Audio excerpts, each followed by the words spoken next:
আসসালামু আলাইকুম। নরমালি আমরা ওয়ার্ডপ্রেস ব্যবহার করার ক্ষেত্রে একটি সমস্যা লক্ষ্য করি, যেটা হচ্ছে ডেস্টিনেশন ফোল্ডার এক্সিস্ট এরকম একটা ওয়ার্নিং মেসেজ পাই যখন আমরা কোনো প্লাগইন পূর্বে ব্যবহার করেছি কিংবা ইনস্টলেশন করার সময় সেটা আপনার মিসিং হয়ে গেছে ইনস্টলেশন।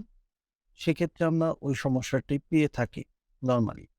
তো এটি ফিক্স করার ওয়ে কি সেটা নিয়ে কথা বলব।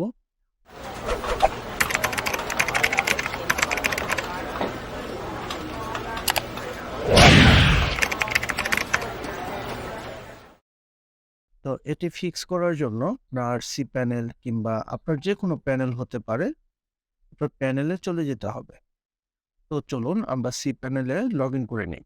আমরা প্রথমে আমাদের ওয়েবসাইটের সি প্যানেলে আমরা প্রবেশ করব। আপনাদের ওয়েবসাইটের যেকোনো প্যানেল হতে পারে। আমি প্রথমে পাসওয়ার্ডটি বসিয়ে দিচ্ছি এবং ইউজার নেমটি দিয়ে আমরা লগইন করে নিচ্ছি।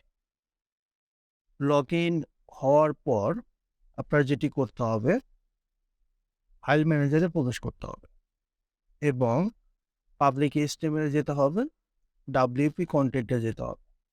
যদি সমস্যাটি প্লাগইনের ক্ষেত্রে হয়, সেক্ষেত্রে হচ্ছে আমরা যেটি করব, আমরা প্লাগইনে প্রবেশ করব এবং আমরা ফাইন্ড আউট করব সেই প্লাগইন এর ফোল্ডার কোনটি। আবার যদি সমস্যাটি আপনার থিমের ক্ষেত্রে প্রযোজ্য হয়, যে কোনো থিম আপনার ইনস্টলেশন হচ্ছে না, সেক্ষেত্রে সেম প্রসেস আপনার থিমের ভিতরে আসতে হবে। আমরা প্লাগইনের মধ্যে চলে যাচ্ছি। প্রথমে আমাদের ফাইন্ড আউট করতে হবে এই প্লাগইনটির ফোল্ডার নেম কোনটি। দেখুন, আপনাদের বোঝার সুবিধার্থে আমি যেটি করেছি, আমি Yoast SEO তে সেম কাজটি করে রেখেছি, যেন আপনার সমস্যাটি আপনাদের বোঝাতে সুবিধা হয়। যেটা আসলে কোন প্লাগইনের ফোল্ডার সেটা আপনার প্রথমে বুঝতে হবে। সেটি আপনার বোঝার জন্য আপনার যখন আপনি প্লাগইনস ফোল্ডারের মধ্যে আসবেন, তখন দেখবেন আপনার WordPress SEO by rank Math. যেমন ওয়ার্ডপ্রেস SEO, তো এটা হচ্ছে মেইনলি আপনার Yoast SEO। যেমন এটা বোঝা যাচ্ছে না কখনো এটা Yoast SEO, বাট এটা SEO বাই র‍্যাঙ্ক ম্যাপ, এটা বোঝা যাচ্ছে। তো সেক্ষেত্রে যেটা বোঝা যাচ্ছে সেটা তো বুঝতেই পারলাম। আর যদি এরকম আহ নেম হয় যে নেমে দুইটাই বোঝায় বাট বোঝার কোনো ওয়ে নাই, সেক্ষেত্রে আপনারা যেটা করতে পারেন, ওয়ার্ডপ্রেস ওআরজিতে গিয়ে প্রথমে প্লাগইনটি যখন সার্চ করবেন,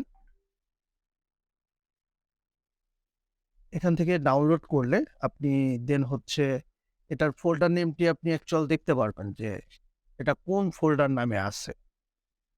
আপনি যখন এটা ওপেন করবেন, তখন ওয়ার্ডপ্রেস SEO নামে আপনি আপনার ফোল্ডারটি দেখতে পারবেন এবং আপনি শিওর হতে পারবেন যে এটাই হচ্ছে আপনার ফোল্ডার। তো চলুন আমরা এখান থেকে দুটি ফোল্ডারই ডিলিট করে দিচ্ছি। দেন আমরা এগেইন ট্রাই করব যে প্লাগইনগুলো ইনস্টল হচ্ছে কি না। আমরা এখন ইনস্টল করি, দেখি হচ্ছে কিনা।